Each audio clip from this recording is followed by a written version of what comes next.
"You're late," my mom said as she stepped out onto the porch, pulling her suitcase behind her. I glanced at the clock on my dashboard. It was 6:02 a.m., 2 minutes late. "Mom," I said, forcing a smile. I got out of the car to help with the luggage, but then I saw her sister, Lauren, emerging from the house with her own suitcase in tow. My smile froze. "What's going on?" I asked, trying to keep my voice steady.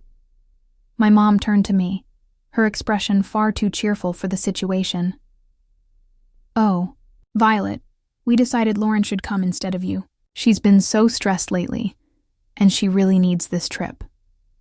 My chest tightened. "Instead of me?" I replied. "Mom, I've been planning this for years. I paid for everything." She waved her hand dismissively, as if I had just pointed out something trivial. "We're grateful, sweetheart, but you're always working so hard. You can take another trip later. Lauren needs this right now." Lauren didn't even have the decency to look guilty. She just smirked, shifting her weight onto one hip. "Thanks for understanding, sis," she said, her tone dripping with fake gratitude. I stared at the two of them, my heart pounding in my chest. My dad shuffled out a moment later, avoiding eye contact as he handed me his suitcase. "This is unbelievable," I said, my voice shaking. "This was supposed to be our trip, something for me to share with you." "Well, it still is," my mom said with a smile. "Just with Lauren instead. Don't make this a big deal, Violet. Your sister really needs a break." My name is Violet, and for the past 2 years, I've been working overtime, saving every spare penny to give my parents a trip they'd never forget.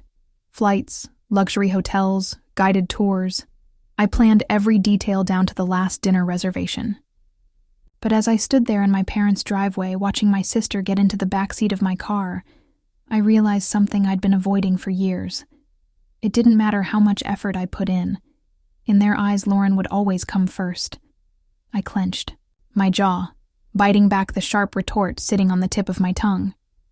Instead, I forced a tight smile and opened the trunk. "Let's get going," then I said, my voice flat. "If they want to prioritize her over me, fine. They can go with her, but I'm not about to let them enjoy it." The drive to the airport was suffocatingly quiet, except for Lauren's incessant chatter. "Oh my gosh, Mom, did you see that TikTok? About Paris? I can't wait to go shopping there. Do you think we'll have time for that? Or will the tours take up the whole day?" My hands gripped the steering wheel tighter as I stared straight ahead, forcing myself not to say anything. My mom chuckled softly. "Of course we'll have time. We'll figure it out when we get there." I bit the inside of my cheek. When we got there, they didn't even seem to notice I wasn't part of that trip anymore. At one point, my dad cleared his throat. "Thank you for driving us, Violet. I know this probably feels unusual." I glanced at him in the rearview mirror. "Usual. That's an interesting way to put it, Dad." He didn't respond. He just shifted uncomfortably in his seat, probably wishing he hadn't spoken at all. Lauren leaned forward from the back seat, her voice grating. "You're not mad, right? I mean, this is really big of you letting me go. I could never have afforded this on my own." I clenched my jaw and forced a tight smile. "Of course, Lauren. Enjoy the trip." By the time we pulled up to the airport drop-off zone, my patience was hanging by a thread as I helped unload their luggage. My mom gave me a hug. "Thank you for understanding, sweetheart. This means a lot to us and to Lauren." I nodded stiffly. "Sure, Mom." Lauren beamed as she wheeled her suitcase toward the entrance. "Thanks, Violet. You're the best." I stood there watching them disappear into the terminal, my chest tight with anger and hurt. The ride back home was a blur. I replayed the conversation in my head over and over, each word cutting deeper than the last. "This means a lot to Lauren. You're not mad, right? You're always working so hard." I parked in my driveway and sat in the car for a few minutes, gripping the steering wheel until my knuckles turned white. Then, without a second thought, I marched into the house, pulled out my laptop, and logged into every travel account I'd used to book the trip. Hotel reservations, canceled tours, refunded, airline upgrades, nope. I stared at the confirmation emails piling up in my inbox, feeling the tightness in my chest start to ease. They wanted to take Lauren instead of me, fine, but they wouldn't be staying in 5-star hotels or enjoying private tours on my dime. When I closed my laptop, a sense of satisfaction settled over me. They could explain themselves to the front desk staff in Paris. I was done being their doormat. The calls started as soon as their flight landed. My phone buzzed repeatedly as I unpacked my suitcase, the one I'd packed so carefully for a trip that was no longer mine. The irony wasn't lost on me as I hung up my dresses and neatly placed my shoes back on the shelf. The buzzing continued, filling the room with its relentless vibration. I sighed, picked up the phone, and glanced at the screen. My mom's name flashed across it, accompanied by several missed calls and texts. I unlocked the phone and scrolled through the messages. "Violet, what's going on? The hotel won't let us check in. The reservation is missing. Call me immediately." "Violet, this isn't funny. Fix this now." A laugh escaped me before I could stop it. Fix this? They really thought I'd swoop in and save the day after what they'd done? The phone buzzed again, this time with a call from Lauren. I let it ring out, only for her to leave a voicemail. "Violet, this is so petty," she snapped, her voice dripping with entitlement. "We're stuck here because of you. You need to call the hotel and fix it now." I rolled my eyes and deleted the voicemail without listening to the rest. For years, I'd been their fixer, the one who smoothed over every mistake and picked up every slack. Not anymore. Eventually, I decided to answer, if only to stop the barrage of calls. My mom's voice hit me like a tidal wave of anger as soon as I picked up. "Violet, what did you do?" "The hotel says the reservation was canceled and none of the tours are booked anymore." I let her rant for a moment, then calmly replied, "I canceled them." There was a long, stunned silence before she hissed, "Why would you do that?" "Oh, I don't know," I said, my tone laced with sarcasm. "Maybe because you decided to take Lauren on my trip. You're lucky I even drove you to the airport. We thought you'd understand." "Understand what?" my mom snapped. My voice rising, I said, "Years of saving and planning didn't matter because Lauren needed a break, that my hard work meant nothing to you. Guess what, Mom? I don't understand, and I don't care to." I hung up before she could respond and tossed the phone onto the couch. The silence that followed was bliss, and I felt like I could breathe again. If they wanted to prioritize Lauren, fine, but they could figure out the rest of the trip without me. The silence lasted only a day. By the next morning, my phone was buzzing again with calls and messages. At first, I ignored them. I spent the day cleaning the house and catching up on work. But curiosity got the better of me. By evening, I opened my phone and braced myself for the storm of texts from my mom. "Violet, you've gone too far. Your sister is in tears and your father is furious. We can't get into any of the hotels you booked. Lauren, you're acting like a child. I don't get why you're making this such a big deal, just fix it already." And finally, from my dad, "We need to talk. This isn't right." I set the phone down, shaking my head. For years, I'd been the one to fix things, to make sure everyone was comfortable and happy. Now that I'd taken a step back, they didn't know how to handle it. I poured myself a cup of tea and sat at the kitchen table, letting the anger simmer. How dare they expect me to clean up their mess? How dare they act like I was the one in the wrong? The next call came minutes later, and this time I answered. "Violet?" My mom barked before I could say a word. "This isn't funny anymore. We're stranded. Do you have any idea how embarrassing this is?" I took a slow sip of my tea. "Embarrassing? You think this is embarrassing? Try saving for years, planning every detail, and then being told you're not even part of the trip. You paid for it. Stop being dramatic, she snapped. Lauren needed this more than you, and now she can figure it out. I said firmly, You made your decision, Mom. You wanted to take Lauren instead of me, fine, but don't expect me to fund her vacation. We're family, she hissed. We don't do this to each other. I let out a bitter laugh. Funny, I was just thinking the same thing. Lauren's voice came through the background whining, Mom, just hang up on her, she's being impossible. That was the final straw. Enjoy your trip, I said, my tone icy. Oh, wait, you can't, because it's not your trip. It was mine, and now it's nobody's. I hung up before she could respond and turned my phone off again. For the rest of the evening, I felt an odd mix of anger and relief. Anger that they'd put me in this position, but relief that I'd finally stood up for myself. They could call me dramatic all they wanted. For the first time in my life, I wasn't going to let them take advantage of me. The next few days were blissfully quiet, with my phone turned off. I finally had space to think clearly, free from the barrage of guilt trips and accusations. I spent my morning sipping coffee on my back porch, enjoying the calm I'd craved for so long. My afternoons were filled with work and catching up on little projects I'd been putting off. Things that reminded me how capable I was when I wasn't bogged down by their endless demands. But by the third day, curiosity got the better of me.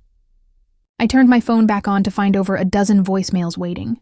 The first few were from my mom, growing increasingly hysterical with each one. Violet, you need to call me back right now. This has gone too far. I can't believe you're doing this. You've humiliated us. We're your parents. How could you treat us this way? Then came Lauren's messages, full of the same entitled tone she'd always used. This is so petty, even for you. You're ruining everything. Just fix it, Violet. And finally, my dad's voice, quieter but no less pointed. Violet, I don't understand what's happened to you. Call us back so we can sort this out.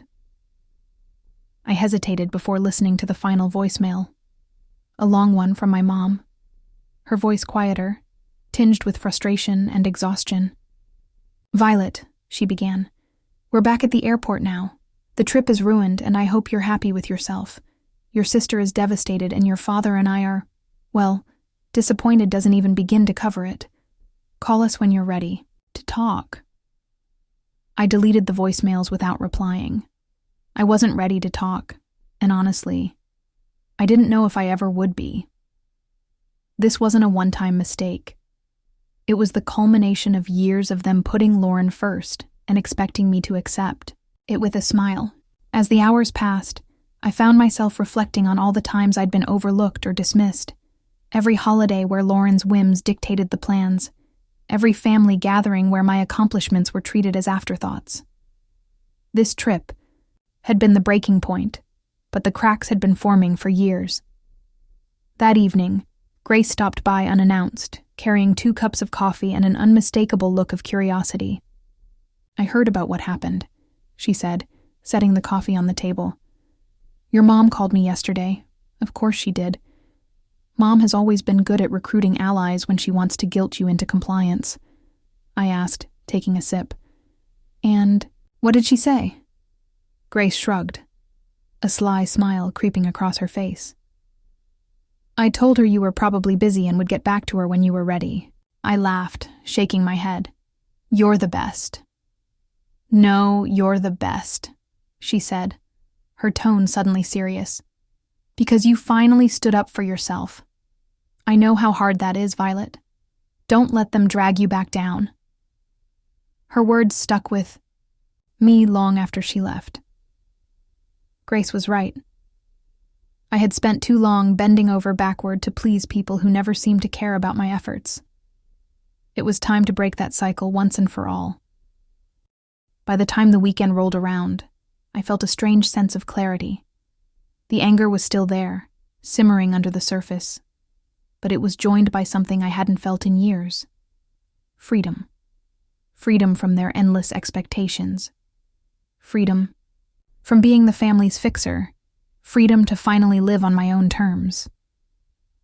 But, as expected, the silence didn't last. It was Sunday afternoon when I finally got a call that I decided to answer this time. It was my dad. "Violet," he began, his voice heavy with weariness. "Your mom wanted me to call. She thinks you'll listen." "Go on," I said, leaning back in my chair. "Look, this has all gotten out of hand. Your mom's upset, Lauren's furious, and, well, it's just a mess. But you're better than this." I stiffened at his words, a fresh wave of anger igniting. "Better than what, Dad? Standing up for myself and refusing to let you walk all over me again?" "That's not what I meant," he said quickly. "It's just, you've always been the reasonable one, the one who keeps everything together. This isn't like you." I laughed a short, bitter sound. "You're right. It's not like me, because I'm not bending over backward to clean up your mess." He paused, and for a moment, I thought he might finally see my side of things. Then he said, "You're punishing the whole family over one decision. Is that really fair?" "Fair," I repeated, my voice rising. "Was it fair when you and Mom decided I wasn't important enough to be part of the trip I planned? Was it fair when you replaced me with Lauren like I didn't matter?" "That's not what we were trying to do," he said, his tone defensive. "We just thought Lauren needed it more." "Of course you did," I snapped. "You always think she needs more. More attention, more support, more of everything, and I'm always the one expected to sacrifice for her." "Not anymore." The silence on the other end of the line was deafening. Finally he said, "I don't know what you want me to say." "I don't need you to say anything," I replied steadily. "I just need you to understand that I'm done being the afterthought. From now on, I come first." "Violet, goodbye," he said. I ended the call and set the phone down, my hands trembling for the rest of the day. I let myself feel everything: anger, sadness, relief. It wasn't easy, but it felt like the start of something new. I wasn't the family's fixer anymore, and I wasn't going to let them figure out how to clean up their own messes. When my parents and Lauren finally returned, I was waiting for them at their house. I had parked in their driveway, sipping coffee and feeling surprisingly calm as I watched their taxi pull up. As they stepped out, dragging their suitcases behind, their faces were a mix of exhaustion and irritation. Lauren was the first to speak. "Well, I hope you're happy, Violet," she said, raising an eyebrow as she remained seated on the porch swing. "Happy about what? Our trip was a disaster?" My mom snapped, waving her hand as if to brush the whole thing away.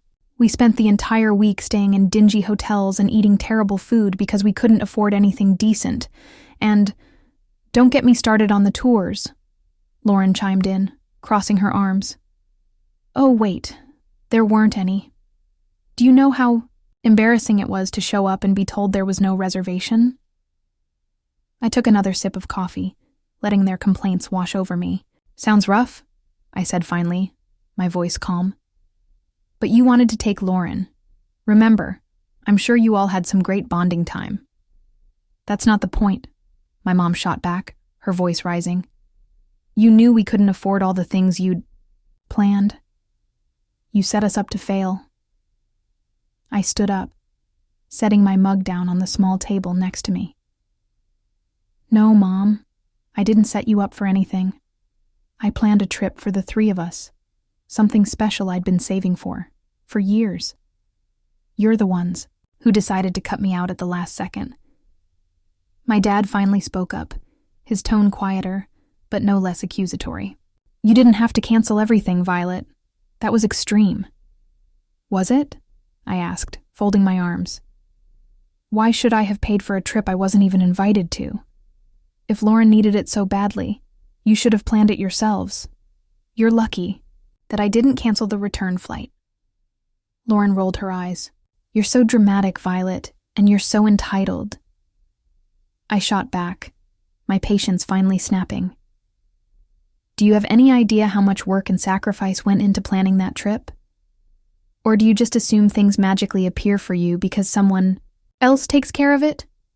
They stood there, stunned into silence for a moment. I've spent years being the responsible one, I continued, my voice steady but firm.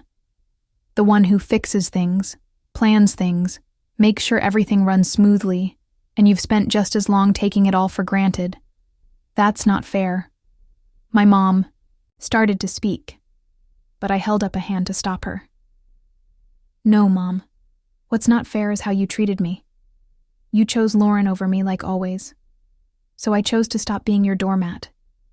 You didn't want me on the trip, fine, but you don't get to enjoy the benefits of my hard work without me. I grabbed my bag from the porch swing and turned to leave. I'm glad you're back safely, but don't expect things to go back to the way they were. I'm done. As I walked to my car, I heard them calling after me, their voices a mix of anger and guilt, but I didn't look back. The drive home from my parents' house felt strange, peaceful. For years, every visit had left me emotionally drained, but this time I felt lighter. I'd finally said everything I'd been holding in, and for once, I wasn't worried about their reaction. When I got back to my house, I made a cup of tea and sat on the couch, replaying the confrontation in my head. They'd been so sure I'd fold that I'd give in, like always. But watching their stunned faces as I walked away was a reminder of how much I'd changed. They could be angry, hurt, or embarrassed. It didn't matter anymore. I was done living my life to meet their expectations. The next day, I got a call from Grace. "How's it going?" she asked, not bothering with pleasantries. I laughed, leaning back against the kitchen counter. Exactly like you'd imagine. They're furious. Lauren is pouting and Mom is probably trying to figure out how to guilt me back into line. Grace let out a snort. Let her try. You've got a backbone now, and I'm here to make sure it stays in place. I grinned, grateful for her unwavering support. Thanks, Grace. I mean it. You've been my rock through all of this. Anytime, she said softly. So, what's next for you now that you're not playing the family fixer anymore? That question had been circling in my mind since the confrontation. I don't know yet, I admitted, but I feel like I get to decide. Not them, not anyone else, just me. Sounds like the start of something amazing, Grace said, and I could hear the smile in her voice. Over the next few weeks, I started making small changes that felt big in their own way.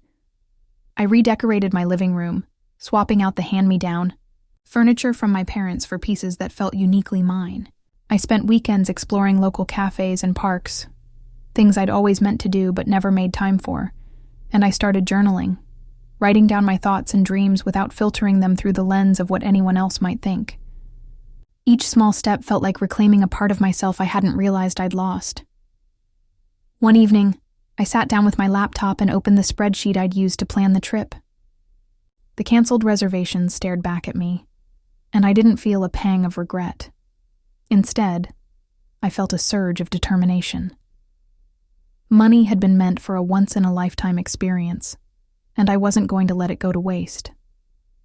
Closing the spreadsheet, I opened a new browser tab and typed solo travel ideas.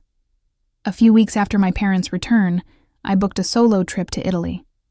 It wasn't the itinerary I'd planned for them, and it wasn't about proving a point anymore.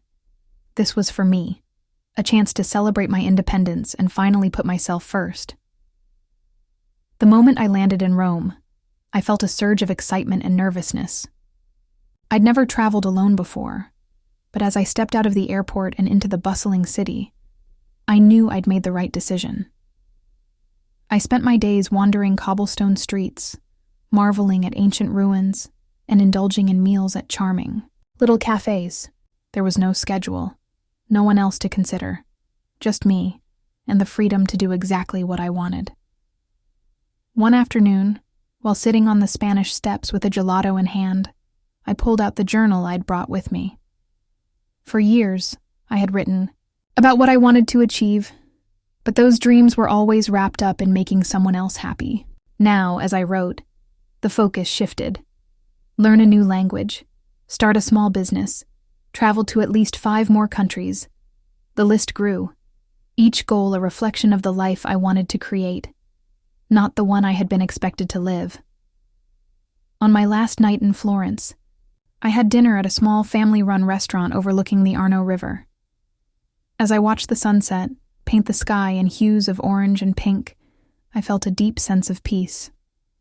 This trip had been more than just a vacation. It was a turning point. I'd spent so much of my life trying to earn my family's approval. But here, thousands of miles away, I realized something important. I didn't need it. I was enough, just as I was.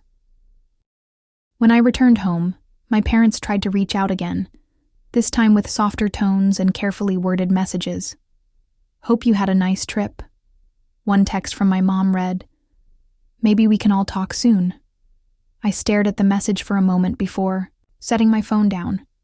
I wasn't ready to reply, and that was okay. This time it would be on my terms.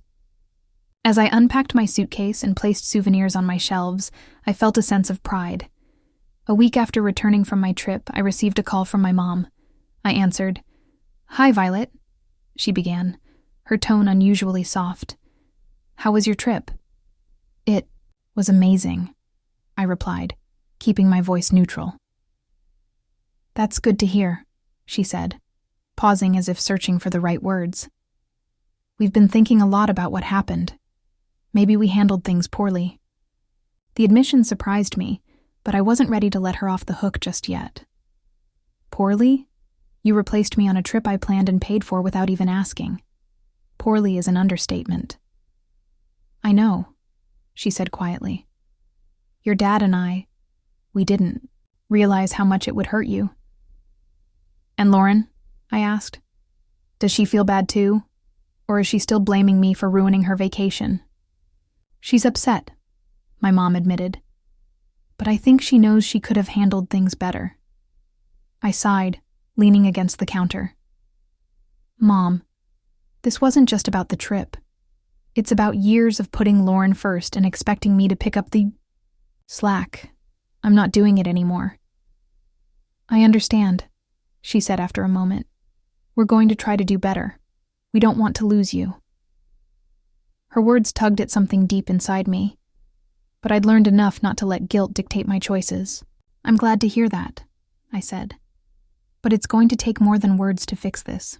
I need to see real effort, not just apologies." "You will," she promised. "We'll give you the space you need, but I hope you'll let us back in someday." After the call, I felt a mix of emotions, relief that they were finally acknowledging their behavior and skepticism about whether they'd actually change. As I sat down with my journal that evening, I realized something important. Whether or not they changed wasn't my responsibility. Over the following months, I kept my boundaries firm.